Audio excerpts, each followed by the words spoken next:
understandably, the focus has been on the war in Iran and Trump's threats of obliteration and genocide. But so much has been happening behind the headlines. So today I'm going to highlight recent actions that either undermine free and fair elections or are more attacks on perceived enemies. So starting with worrying signs of election interference. So speaking at the CPAC conference, which is an annual massive Republican conference, the then deputy and now acting Attorney General Todd Blanche endorsed sending ICE agents to the voting polls. So he's now the most prominent Trump official to voice support for immigration officers patrolling the polls. The obvious consequence and intent is to deter Americans from voting if they look like they might not be American, so effectively ethnic minority voters.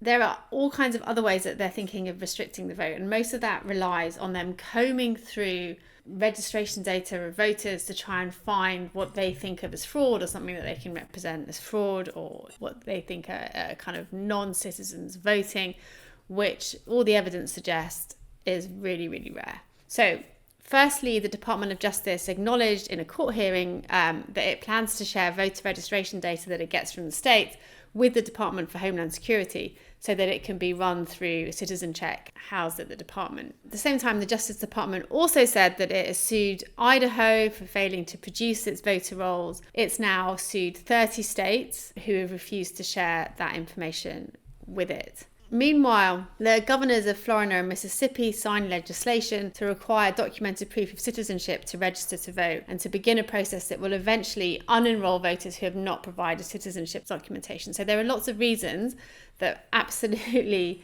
valid voters or American citizens might not have the documentation they require, and disproportionately that will affect people of low economic status. So effectively what these are state versions of the SAVE Act that Trump is currently trying to push through Congress. So Donald Trump also signed an executive order that seeks to restrict mail-in voting across the US with a series of more stringent requirements to meet the threshold for mail-in voting. But it's not clear that he has any authority to do that because it's states and not the president who has the authority to run elections.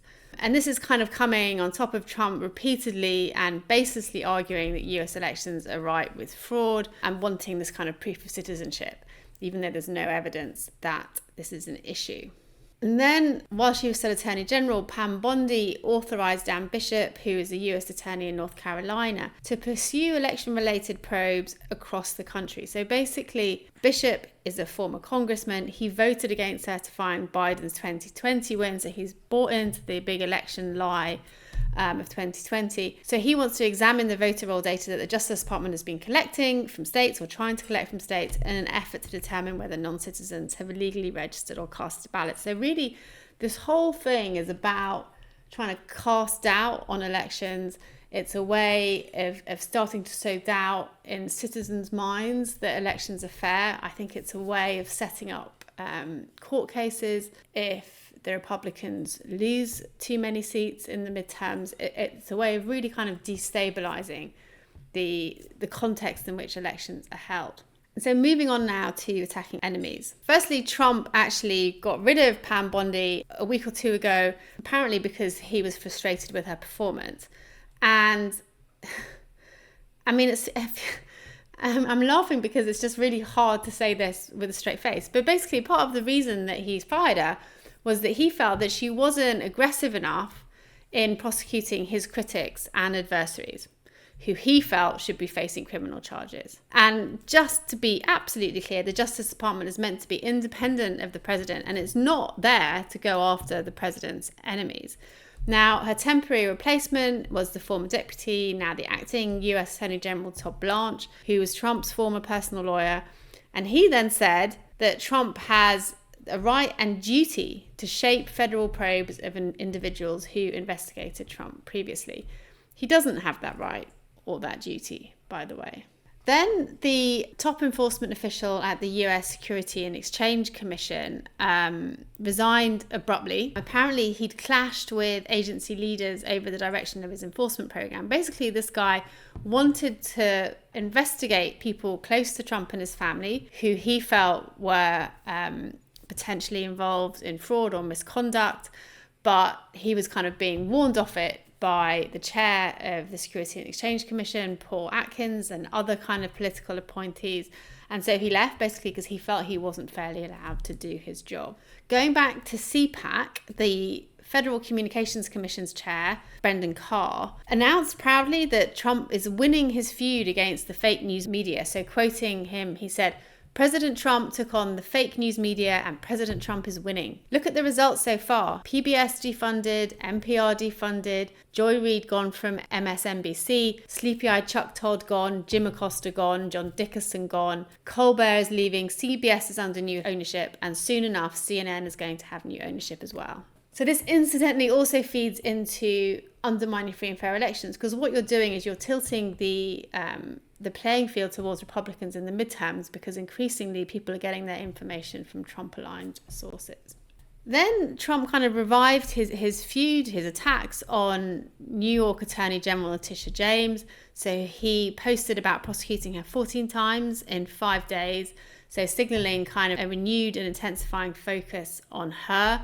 Now, the reason he is going after her is that she previously brought a major civil fraud case against him when Biden was president. Trump has also been attacking journalists. So he threatened to jail a journalist who reported that a second US airman was missing after being shot down by Iran, because he wanted to identify their source, which goes against kind of all journalistic protocols. And then in a separate press briefing, Trump also attacked New York Times journalist Dolan Cano-Youngs, calling him fake, shouting at the New York Times as failing. And basically all that happened was the journalist had asked Trump if attacking Iran's infrastructure violated the Geneva Convention. So basically, is attacking civilian infrastructure a war crime? Yes, it is. Trump then also targeted Democrats and rather Democratic states more broadly. So he announced a fresh crackdown on fraud in Democratic states and tapped Vice President J.D. Vance to lead that crackdown. And immediately afterwards, officials announced a string of arrests in California. Without citing evidence, Trump said that Vance would focus on everywhere, but primarily in those blue states where crooked Democrat politicians have had a free-for-all in the unprecedented theft of taxpayer money. But really, as far as I can see, this is just a way of trying to attack Democratic states. Florida Governor Ron DeSantis signed into law a measure that gave him and other state officials the power to designate groups as terrorist organizations and then to expel students who support them. And really, the law, it empowers the state's chief of domestic security, the governor and the cabinet, to designate any organization they determine engages in extremist acts as a terrorist organization.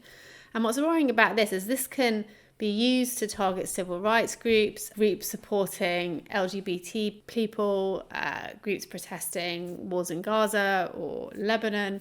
It's a real way of potentially empowering powerful tools to suppress dissent.